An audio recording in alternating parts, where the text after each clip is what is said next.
നമസ്കാരം, മലയാളി വാർത്തയിലേക്ക് സ്വാഗതം. തൃശൂരിലെ പോലീസ് കമ്മീഷണർ ഇപ്പോഴും അങ്കിത് അശോക് തന്നെ. ഈ തെരഞ്ഞെടുപ്പ് കാലത്തും അങ്കിത് അശോക് തന്നെ കമ്മീഷണറായി തുടരും എന്നാണ് സൂചന.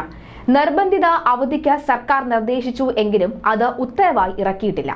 അങ്കിത് അവധി അപേക്ഷ നൽകിയോ എന്നും വ്യക്തമല്ല. തൃശൂർ പൂരത്തിനുണ്ടായ പ്രശ്നങ്ങളുടെ അടിസ്ഥാനത്തിൽ പോലീസ് കമ്മീഷണറെ സ്ഥലം മാറ്റുമെന്ന പ്രഖ്യാപനമുണ്ടായി എങ്കിലും അത് നടപ്പിലായില്ല എന്നാണ് വസ്തുത. പൂരപ്രേമികൾ ഇതിൽ നിരാശരാണ്. ചൊവ്വാഴ്ചയും കമ്മീഷണർ ഓഫീസിലെത്തി. ഉച്ചയ്ക്ക് മുൻപായി ഓഫീസിലെത്തുകയും ഓൺലൈൻ മീറ്റിംഗിൽ പങ്കെടുക്കുകയും ചെയ്തു എന്നാണ് അറിയുന്നത് എന്ന് പല റിപ്പോർട്ടുകളും പുറത്തുവരുന്നു. ചില ഫയലുകൾ തീർപ്പാക്കിയ ശേഷം മടങ്ങുകയും ചെയ്തു.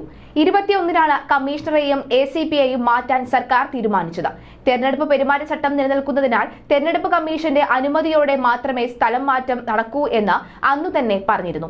ഈ തീരുമാനം വൈകുന്നതാണ് സ്ഥലം മാറ്റം നടപ്പാക്കാത്തതിന് കാരണം എന്നാണ് സർക്കാർ വിശദീകരണം.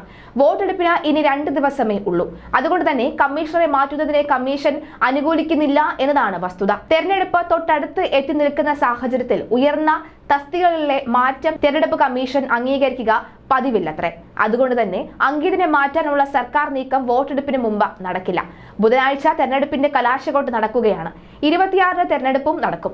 ഈ സാഹചര്യത്തിൽ സ്ഥലം മാറ്റം തെരഞ്ഞെടുപ്പിന് ശേഷം മതി എന്ന് തീരുമാനിക്കാനും സാധ്യത ഏറെയാണ്.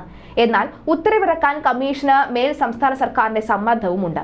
പകരം നിയമിക്കേണ്ട 3 പേരുടെ പേരും നൽകിക്കഴിഞ്ഞു.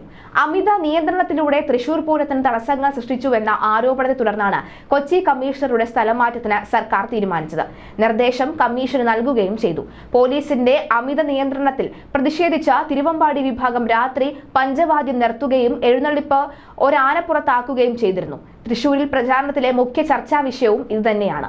ഇടത് സ്ഥാനാർത്ഥിക്ക് വമ്പൻ തിരിച്ചടിയായി ഇത് മാറി എന്നും വിലയിരുത്തൽ എത്തിയിട്ടുണ്ട്. ഇത് മറികടക്കാൻ കൂടിയാണ് അങ്കിതിനെ മാറ്റാനുള്ള തീരുമാനം സർക്കാർ എടുത്തത്. കമ്മീഷൻ നിലപാട് വൈകുന്നത് അതുകൊണ്ട് തന്നെ ഇടതു മുന്നണിക്ക് തിരിച്ചടിയായി മാറുമെന്നതിൽ സംശയവുമില്ല.